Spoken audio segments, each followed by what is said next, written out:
Afternoon students, we have discussed in previous video the male reproductive system of human being. Today we are discuss the female reproductive system, the human female reproductive system. We know the primary sex organ and secondary sex organs are there, and primary sex organ are those organs which are directly involved in the reproduction. That means they produce the gametes, and the female gamete is that ovum.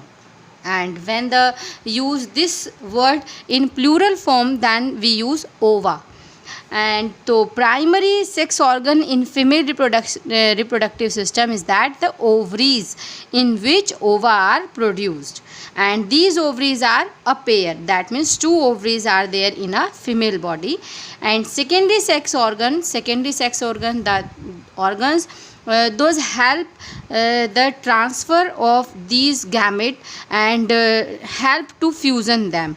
So these are the accessory ducts, ureters, where the development of fetus occur, and the next is vagina, where the sperms are introduced. This is the diagram of female reproductive system. Now we start from the ovary.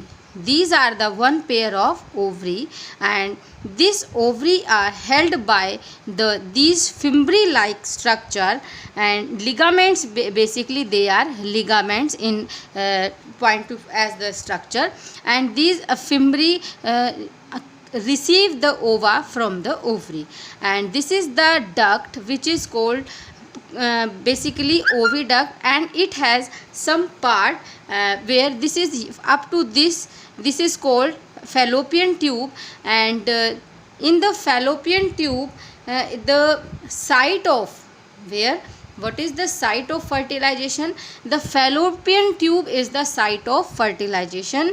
Sperm are introduced in the vagina, and vagina have to move from vagina to the fallopian tube. They move upwards and they move through uterus and reaches up to the fallopian tube. Here the ovum is fused with the sperm and the embryo is formed.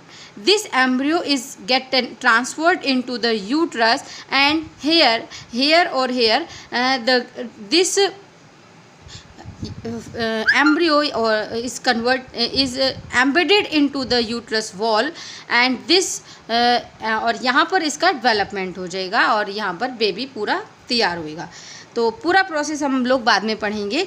तो ovaries क्या है? One pair of ovary which is almond shape. ये almond shape की तरह होती हैं, and they are located in lower abdominal cavity, and ovary is connected to the uterus with ligament. तो ये यूट्रस से भी ligament से और इधर duct से भी ligament से, which are called fimbriae, and produce eggs. What is the function of ovary? Ovary produces egg, and this secretes a hormone which is called estrogen and progesterone. Two hormones it secretes. What are the? They are the estrogen and progesterone. Next are the oviduct, and this oviduct is called fallopian tube, and the fallopian tube is about 10 to 12 centimeter long, and it is muscular tube. That means it is made up of muscles, and it can move का मतलब जो है ये इस तरह से contract और relax हो सकती है. And it carries egg from the ovary to the uterus. क्या करेगी ये? क्या काम करेगी? जो ओवरी में ओवा बन रहे हैं, ओवम बन रहे हैं, उनको कहाँ तक लेके जाएगी? यूट्रस तक. And it is the site of fertilisation. ये बहुत ज़्यादा इम्पोर्टेंट बात है, और ये तो हाईलाइट करने वाली बात है. आपसे कोई पूछ ले what is the site of fertilisation, कि कहाँ फर्टिलाइजेशन होगा, तो आप क्या बताएंगे? फर्टिलाइजेशन की साइट क्या है? Fallopian tube. उसके बाद आता है यूट्रस, और जिसको आम भाषा में वॉम्ब भी बोलते हैं. तो यहाँ पर क्या है? जो भी दोनों ओविडक्ट्स है, लेफ़्ट साइड से जो आ रही है या राइट साइड से आ रही है, तो बाद में ये जुड़ने के बाद एक पूरा एक इलास्टिक बैग की तरह बना लेती हैं. तो ये बैग ही क्या है? यूट्रस है. और इसका काम क्या है, it receives fertilised egg and nourish, उसको नर्चर करती है, उसको पूरी तरह से नरिशमेंट देती है। और ये फिर जो एम्ब्रियो जो फर्टिलाइज्ड एग है पहले एम्ब्रियो में कन्वर्ट होता है और फिर यहाँ पर इसका पूरा डेवलपमेंट होकर के बेबी में कन्वर्ट हो जाता है। तो इट हैज़ 3 यूट्राइन वॉल्स। जो यूट्रस है, यूट्रस के अंदर 3 वॉल्व होती हैं। ये देखो, ये यूट्रस है तो यहाँ पर 3 वॉल है, आप ये रेड वाली आप समझ लो, और एक बीच में मैंने ये दूसरी भी शो कर दी है, जबकि ये देखो। तो यहाँ पर क्या है, तो ये जो एक तो बाहर वाली है, बीच वाली और सबसे अंदर वाली। जो बाहर वाली होती है इसको बोलते हैं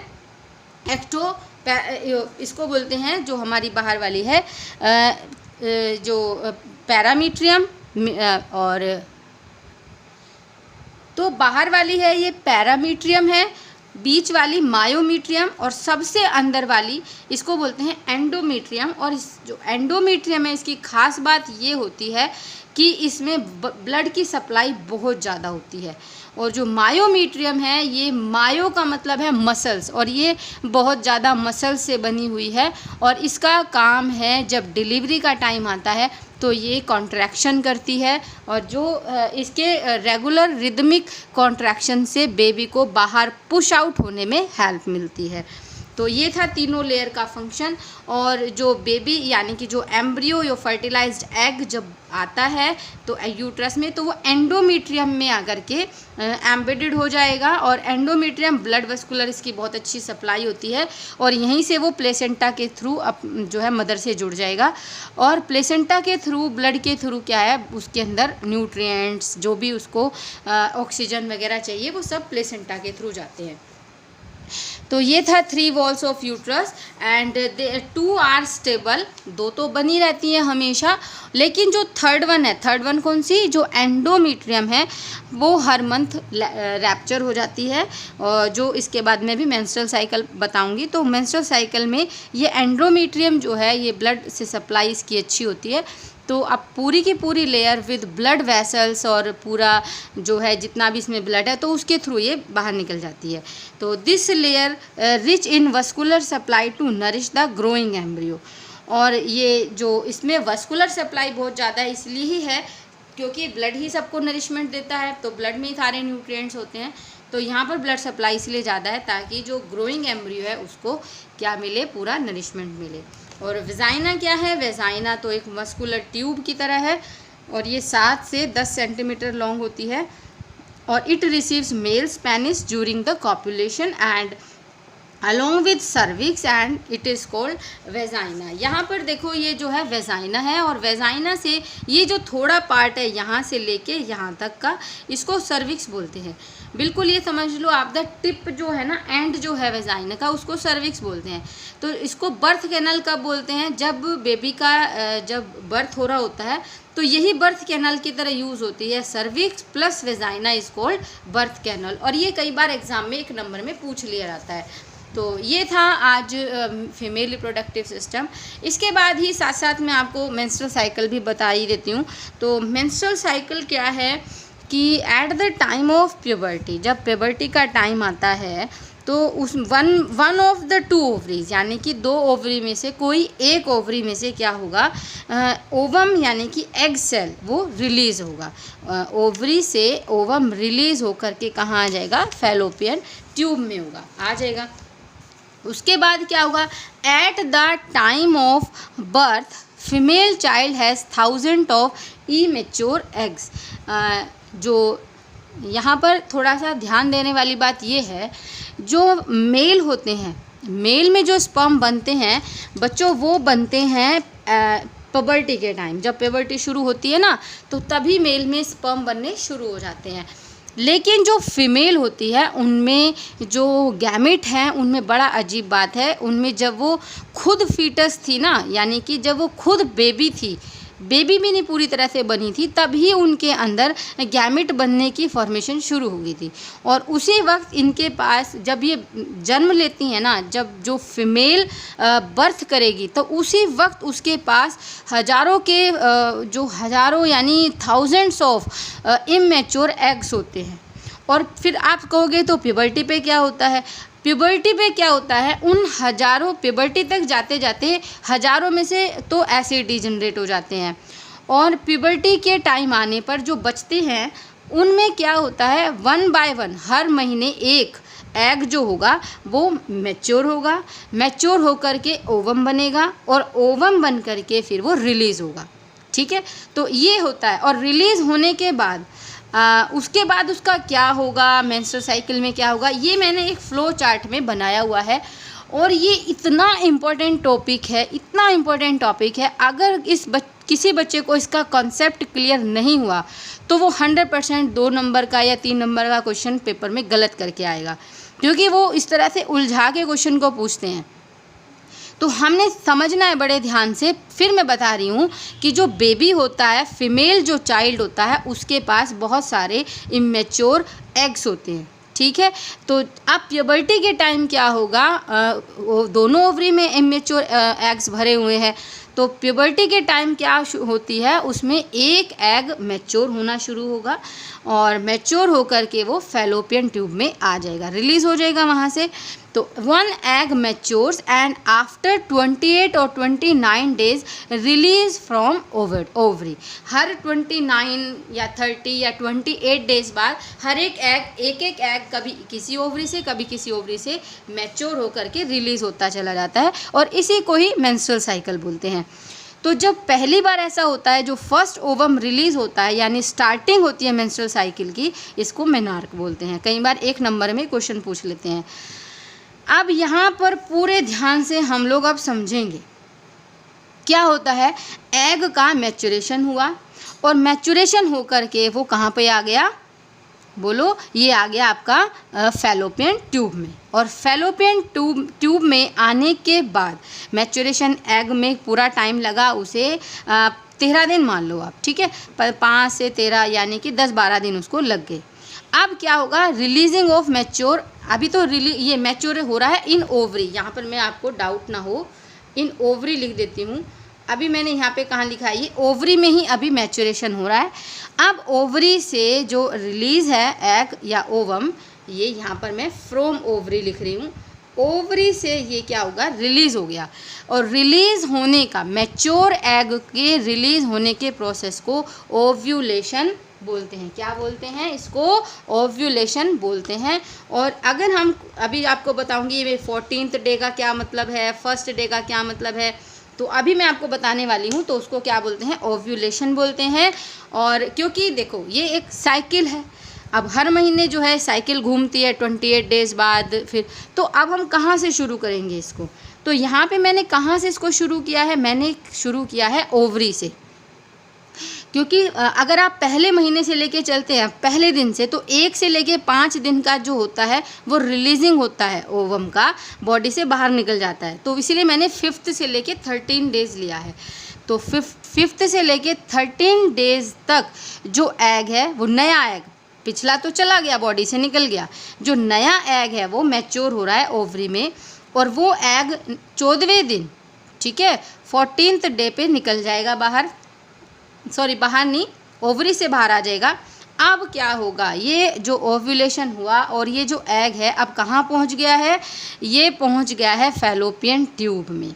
अब इसके दो फ्यूचर होने वाले हैं। अब यहाँ पे बहुत इम्पोर्टेंट बात मैं समझाने वाली हूँ, बहुत ध्यान से समझेंगे आप लोग, बिल्कुल भी इधर उधर ध्यान नहीं जाएगा आपका।